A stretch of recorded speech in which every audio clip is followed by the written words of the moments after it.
Olá pessoal, eu sou Emerson Cavalcante e este é o nosso estudo do NEP, o Núcleo de Estudo e Pesquisa do Evangelho Vede Jesus. Satisfação tê-los aqui conosco novamente. Já as suas interações, participe, interaja conosco pelas redes sociais do NEP Vede Jesus.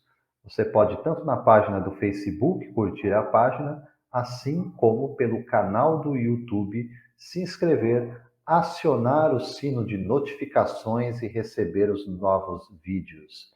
Aqui eu estudo sempre às segundas-feiras, às 20h30. Estudamos aqui, temos um enfoque central sobre a ótica da doutrina espírita, sobre a codificação bíblica, Antigo e Novo Testamento à luz da doutrina espírita.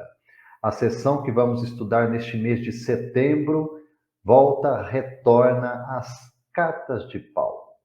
Dentre essas cartas, vamos iniciar e tratar ao longo de todo o mês de setembro do primeiro capítulo da segunda carta aos Tessalonicenses. A comunidade cristã de Tessalônica, os seus reveses e as suas situações de apoio e sustentação recebidas através do apóstolo Paulo, né, a esta comunidade que, dentro daquela condição do primeiro século, era vista como um dos sustentáculos do Evangelho, mas não deixava de passar por adversidades, por situações de perseguições e também de desvios doutrinários que tentavam se infiltrar dentro da igreja de Tessalônica. Vamos conversar um pouco a respeito disso, iniciando pelo estudo de hoje, uma visão introdutória sobre essa segunda carta aos Tessalonicenses, iniciando aqui, dentro desses primeiros versos, né, o estudo que se inicia hoje vai aí do 1º ao 4º verso. Então, segunda carta aos Tessalonicenses, do verso de 1 a 4. Desde já eu peço àqueles que assim desejarem, possam abrir as suas Bíblias, as suas Escrituras, independente de traduções, né? Nós vamos ao foco do ensino, sempre na observação de realmente extrair ali da letra o espírito, o sentido real do ensinamento, segundo a mensagem do Evangelho, da boa nova de Jesus para a atualidade dos nossos dias. Abrindo então a segunda carta aos Tessalonicenses, vamos lá. Versos iniciais, primeiro são as saudações de Paulo, Silvano e Timóteo, à igreja, à comunidade dos Tessalonicenses, em Deus, nosso Pai, e no Senhor Jesus Cristo. Graça e paz a vós, da parte de Deus, nosso Pai, e da do Senhor Jesus Cristo. Sempre devemos, irmãos, dar graças a Deus por vós, não é justo, porque a vossa fé cresce muitíssimo e o amor de cada um de vós aumenta de uns para com os outros, de maneira que nós mesmos nos gloriamos de vós nas igrejas de Deus, por causa da vossa paciência e fé, e em todas as vossas perseguições e aflições que suportais. Estes são os versos iniciais, amados. E nós vamos então fazer uma abordagem aqui breve, como eu disse, introdutória, sobre esse olhar que a doutrina espírita nos traz também, conjugando com o ensinamento das Escrituras, olhando aqui para o Novo Testamento, nas cartas de Paulo. Já relembrando, nos estudos anteriores, né, nós fizemos ali também uma introdução à primeira carta, esta é a segunda que vamos estudar, iniciar esse estudo em setembro. Na primeira carta, isso nós encontramos lá na playlist, gente, quer dizer, a listagem dos vídeos gravados anteriores, que está lá no canal do YouTube do Vede Jesus. Então você pode ir lá e vai então ter essa visão panorâmica introdutória da primeira carta. E por que eu cito a primeira? Porque a segunda é uma continuidade, né? Há um ambiente na igreja de Tessalônica ali em que há dúvidas e há situações, como descreve já esse início da carta aos Tessalonicenses, em que a comunidade não deixa de passar por reveses, por aflições, por perseguições, né? Olhando dentro daquele contexto do primeiro século, perseguições que vinham mesmo dentre os judeus, aqueles os chamados judaizantes, né, por Paulo, aqueles que queriam impor ainda a lei de Moisés sobre a lei de Jesus, mesmo aqueles que não aceitavam Jesus como Messias, desde aqueles que queriam se introduzir nas comunidades e impor os usos e os costumes ainda das leis cerimoniais, disciplinares de Moisés nas comunidades cristãs, assim como havia a perseguição, é claro, do Império Romano, que não aceitava, né, de forma nenhuma, conjugava do pensamento dos cristãos de que havia um outro Senhor, um outro referencial de autoridade sobre a terra que não fosse César, que não fosse o poder romano. Então, tudo isso era uma situação ali que cercava as comunidades cristãs, em especial olhando aqui para essa comunidade de Tessalônica, né? Comunidade essa que pertencia ali à Macedônia, estava sob o domínio do Império Romano. A primeira carta aos Tessalonicenses, como eu mencionei, né, sendo uma continuidade, as duas têm uma temática central. A temática central das cartas aos Tessalonicenses é a expectativa como seria, de que forma isso poderia ser transmitido aos demais membros da comunidade a segunda vinda, o segundo advento de Cristo, o retorno de Jesus. Esse era um assunto ali palpitante na comunidade tessalônica, né? Mesmo dentro desse contexto de perseguições, de aflições, de certa forma, havia aquela expectativa, como é que nós vamos sair disso? Né? Quando é que Jesus retorna para vir, então, nos tirar dessa condição, para vir, de fato, renovar todas as coisas, para que cesse esse período de aflições e dificuldades, né? Expectativa que nós sabemos que transcorre os séculos, né? Muitos e outros tantos já tentaram adivinhar datas, né? Mesmo projetar eventos e acontecimentos. Isso acontecia lá em Tessalônica no primeiro século, causando grande confusão também dentro da igreja. Paulo então vai escrever essa carta e dentro do contexto da doutrina, nós mencionamos aqui mais uma vez a obra Paulo Estevão, psicografia de Chico Xavier, autoria do benfeitor Emmanuel, porque no capítulo próprio, lá na segunda parte, o sétimo capítulo, tratando sobre as epístolas, as cartas, né, falando sobre esse movimento inicial nas comunidades cristãs, a partir dos escritos do apóstolo Paulo, que, aliás, amigos, foram assim os primeiros escritos que alcançaram as comunidades, redigido, saído da mão mesmo dos apóstolos, para que fosse referencial de estudo, fosse referencial de leitura e de compreensão mais aprofundada dessa mensagem do Evangelho, mesmo antes dos Evangelhos. Os Evangelhos vieram depois das chamadas cartas de Paulo.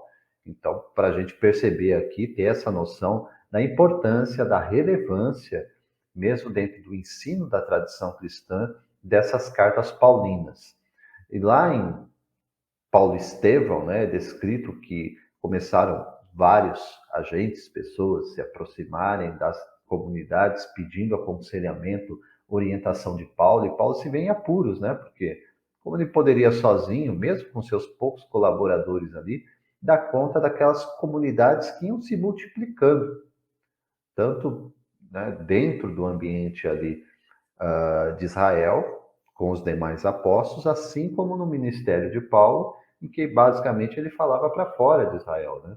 Paulo chamava de gentios, para os estrangeiros. Essa comunidade de Tessalônica é um exemplo. A comunidade da Macedônia, então muito mais ligado ali territorialmente à Grécia.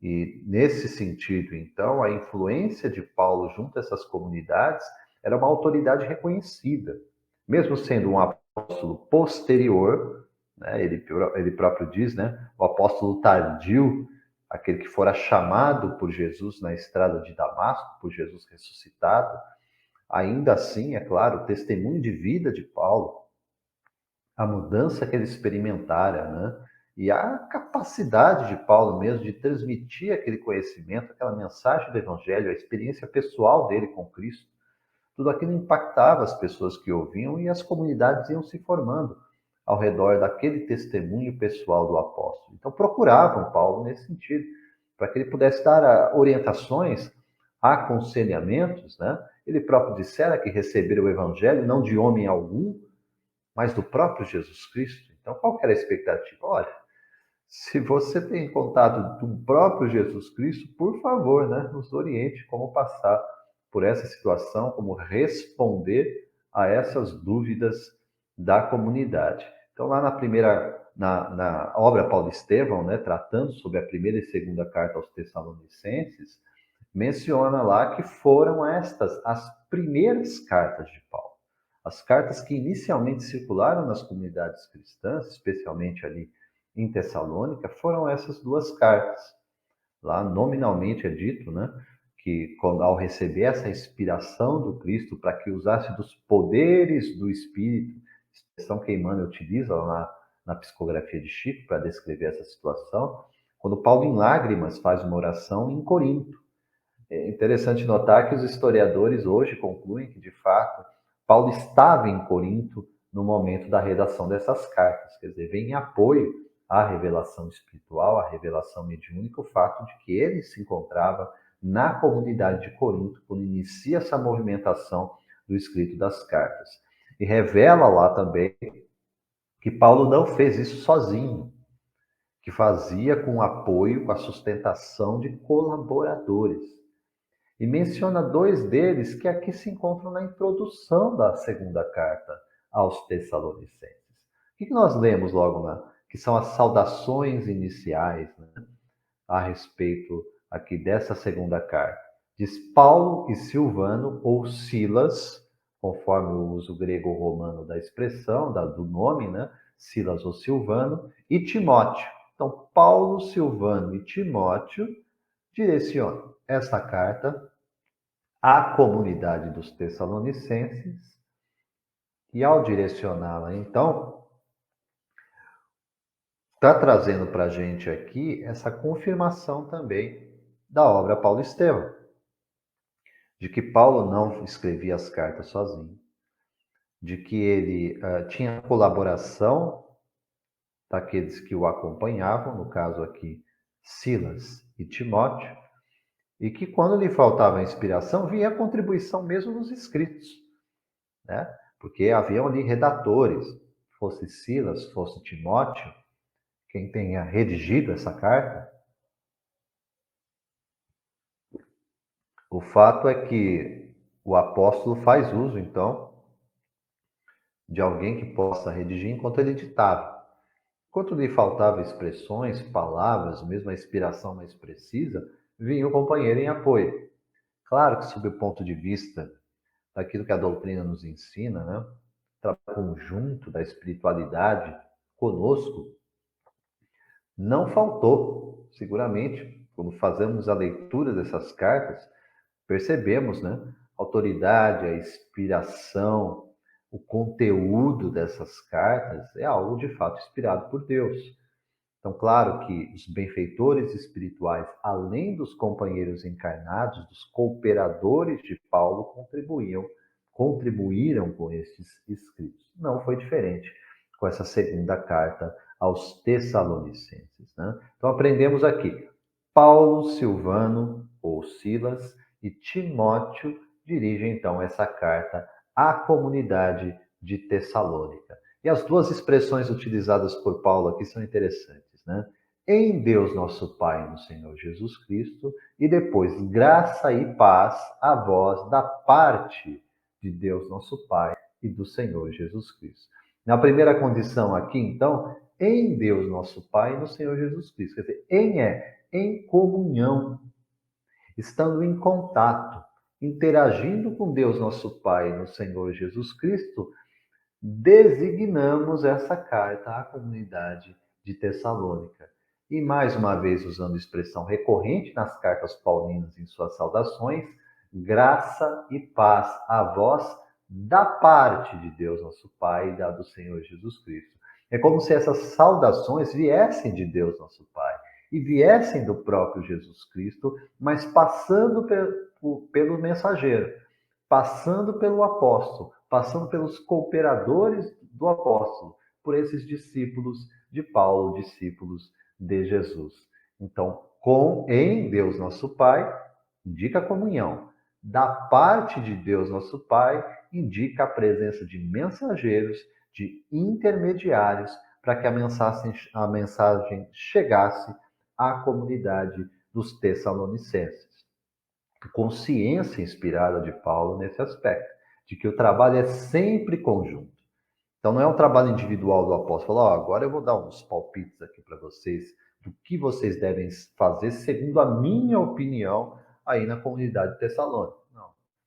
Paulo está recorrendo à expiação superior.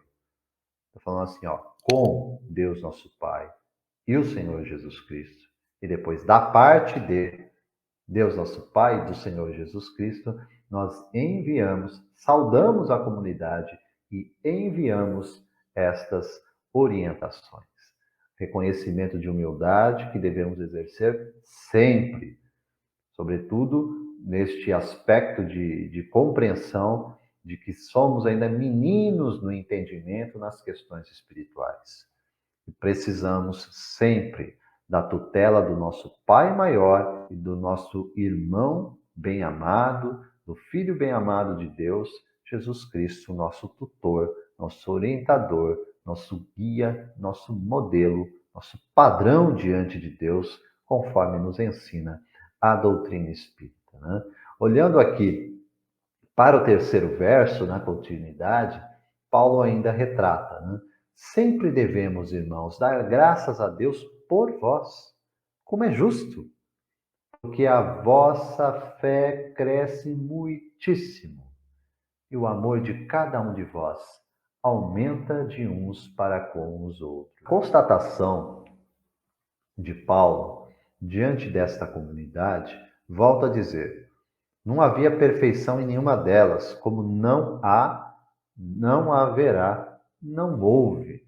Mesmo quando falamos do movimento do chamado cristianismo nascente, do cristianismo do primeiro século, é muito recorrente a gente voltar a essa ideia no sentido, lá havia uma fé mais pura, lá havia modelo exemplar do que devem ser as comunidades cristãs.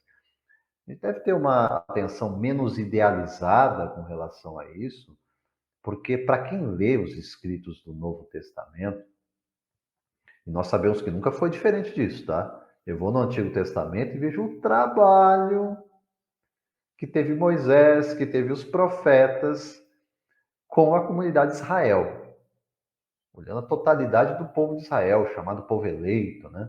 Quantas e tantas vezes eles se rebelaram. Eles quebraram a aliança com Deus. Então, essa característica de revolta, de afastamento, de rebelião, de não querer, de se desviar, é da natureza humana, gente. Então, não é falar de Israel, nem é falar dessas cidades cristãs, que sempre houve problema nesse sentido. E volto a dizer, haverá. A condição humana imperfeita indica isso. Como é que nós saímos disso? Voltamos aos dizeres de Paulo, quando nos fala sobre a necessidade de comunhão e da necessidade de recepcionar através dos mensageiros espirituais aquilo que nós precisamos ouvir, nem sempre aquilo que queremos. Que é algo muito recorrente hoje. As pessoas querem aquelas falas adocicadas, aquelas falas que vão exaltar o ego humano, que vão nos fazer crer que nós podemos tudo e a toda hora e de todo momento para alcançar os nossos objetivos, as nossas metas, os nossos anseios, para satisfazer as nossas vontades. Esquecemos, amados, que o que Jesus nos ensinou foi diferente. Seja feita a vossa vontade, Pai, na terra como nos céus. E que nós devemos, portanto, nos submeter em obediência a esta sabedoria superior. Não é a minha, não é a tua vontade, não é o meu saber, não é o teu saber que faz as coisas darem certo. É fazer a vontade do Pai, segundo a sabedoria que Ele nos transmite, quando nos comunica a sua lei eterna e imutável. É sobre isso que nós devemos nos debruçar. É aí que deve estar o foco das nossas atenções, para que a gente não se desvie. E se acontecer de se desviar, retorne ao caminho. Esses indicativos são muito claros de que a comunidade tessalônica vinha tendo uma atenção para com isto. Como é que eu constato isso? Mesmo no aspecto individual, pessoal, assim como no comunitário, eu observo isso através do indicativo que Paulo está dando neste verso 3º. Voltando, ele indica: sempre devemos, irmãos, dar graças a Deus por vós.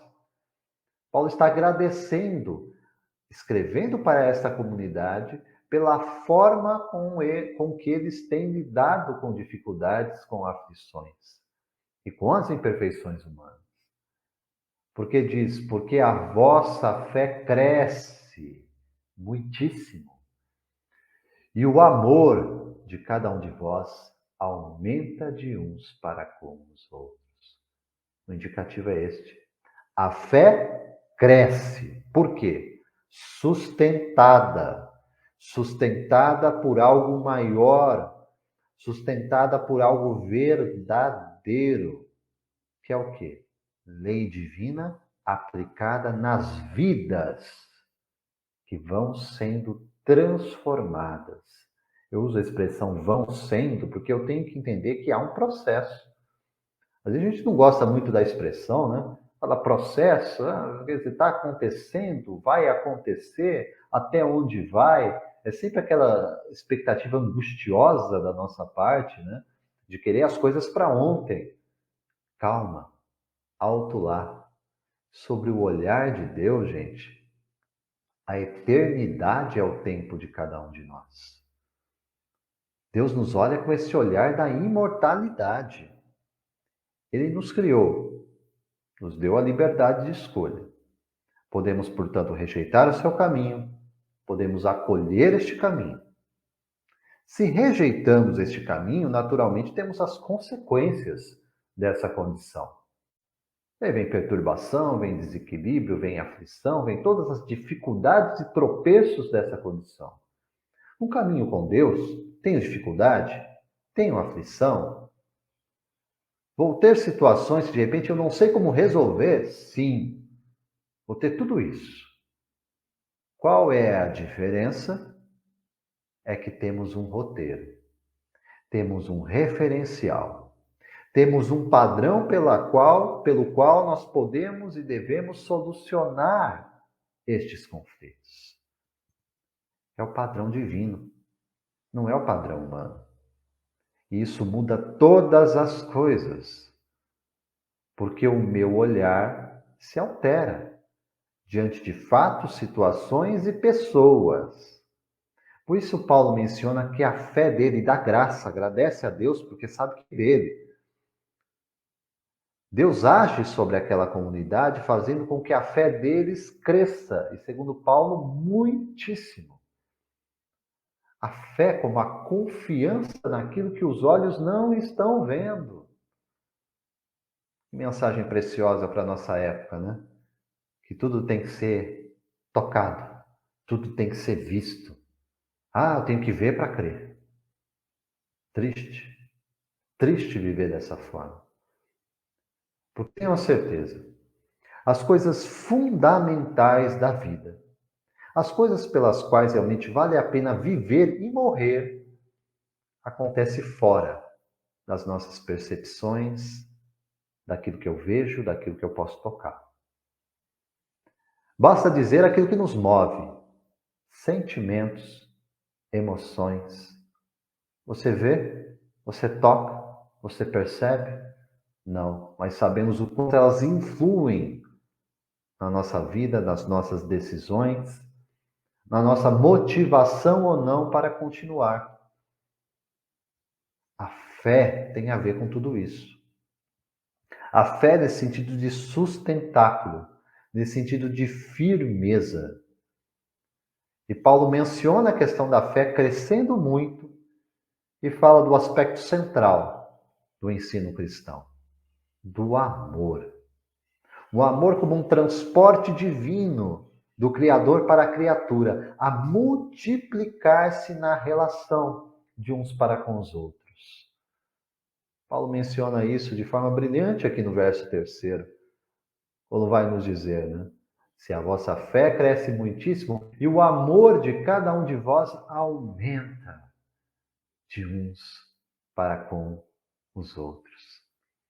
E não fora este o mandamento maior que Jesus foi extrair lá do Antigo Testamento, das Escrituras dadas através dos profetas, dos mensageiros de Deus, quando veio nos dizer que lei e profetas se resumem no amor a Deus, sobre todas as coisas, e no amor ao próximo como a nós mesmos?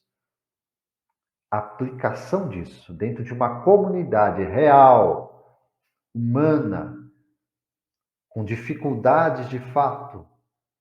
Paulo está olhando para essa comunidade de Tessalônica e dizendo assim, ó, a vossa fé cresce muito e o vosso amor aumenta de uns para com os outros.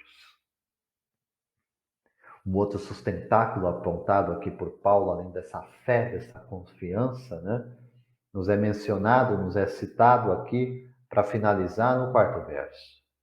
De maneira que nós mesmos nos gloriamos de vós nas igrejas, nas comunidades de Deus, por causa da vossa paciência e fé em todas as vossas perseguições e aflições que suportais. Amados, esse é um diferencial que devemos aprender lá no 1º século, com essa comunidade tessalônica, para aplicar aqui no século 21. Fé e paciência. Paciência e fé. Mencionamos aqui a respeito da fé ainda há pouco. A questão da paciência. É muito comum hoje a gente ouvir de companheiros assim, não tenho paciência. Já se autodefine nessa condição, né, de um impaciente. E às vezes meio com uma forma assim até de se gloriar, né? Não, comigo é tudo do meu jeito, porque eu não tenho paciência para esperar. Não pode, não deve ser assim. O sentido de paciência dentro da orientação da codificação bíblica, das escrituras sagradas, vai nos falar sobre um aspecto que se relaciona à paciência com resistência. Paciência com perseverança. Paciência com uma característica de controle emocional equilibrado. Buscar, amados, por mais difícil que seja para a gente, não perder a calma. Saber que precisamos, para ordenar o nosso pensamento, para ter maior lucidez nas decisões, exercer paciência na nossa vida. Porque nunca é o nosso tempo, é sempre o tempo de Deus. Porque Ele é o soberano e Senhor de todas as coisas. Por isso, saber dar graças, ter um coração grato, mesmo diante das adversidades. Esse é o grande desafio para todos nós. Um coração grato, mesmo diante das diversidades. Esta era uma característica da comunidade tessalônica? Sim, era uma característica. Paulo está reafirmando isso para a gente aqui no verso 4. Dizendo, ó, nós nos gloriamos de vós nas igrejas de Deus. Quer dizer, eu falo para as demais comunidades que vocês aí em Tessalônica são exemplo. Por quê? Por causa da vossa paciência, da vossa fé. Porque vocês têm tido tolerância. Porque vocês têm tido perseverança. Porque vocês têm controlado de forma equilibrada o emocional de vocês, não perdendo a calma, mesmo diante de situações que geram fatos indesejados, que poderiam fazer vocês crerem que estão perdidos, abandonados, sem respaldo, sem apoio, sem sustentação, sem consolação. Ao contrário, a fé aumenta muitíssimo. O amor aumenta de uns para com os outros. A fé e a paciência sustentam essa comunidade diante de situações descritas por Paulo aqui como o quê? Verso 4 ainda.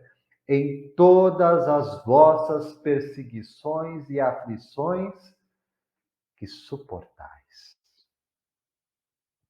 Suportais. Aflições e perseguições. Lembrando que isso aqui está classificado, gente, dentre as bem-aventuranças, né? Jesus conta isso para a gente lá no Sermão do Monte. Bem-aventurados aqueles que são perseguidos pelo meu nome. E essa é a diferença.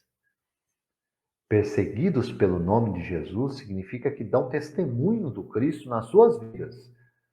E vimos aqui que Paulo está apontando que essa comunidade filha dele, comunidade tessalônica, tem vivido essa experiência de paciência e de fé. Amados, esse assim é o núcleo central dessa introdução que fazemos hoje nesse estudo a respeito da segunda carta aos Tessalonicenses, iniciando essa conversa do primeiro ao quarto verso. Vamos desdobrar então esse primeiro capítulo da segunda carta aos Tessalonicenses ao longo deste mês de setembro, já ficando o convite para vocês então, aqui pelo canal do YouTube, assim como pela página do Facebook. Na página você pode curtir, no canal do YouTube se inscrever, acionar o sino de notificações para receber os novos vídeos. Sempre aqui às segundas-feiras, às 20h30, este estudo a respeito da codificação bíblica Antigo e Novo Testamento sobre a ótica, sobre o olhar, sobre o entendimento da doutrina espírita. Fica o convite para vocês, então, dentro dessas reflexões. Fiquem à vontade para deixar os seus comentários, mesmo os seus questionamentos. Dê o seu curtir aí, se você entendeu que foi uma mensagem proveitosa, e as reflexões ficam para cada um daqueles que se sentem comprometidos na aplicação da mensagem do Evangelho em suas vidas. Deixo aqui para vocês o meu voto de paz, de luz, de harmonia. Que Deus nos abençoe hoje e sempre. Até breve.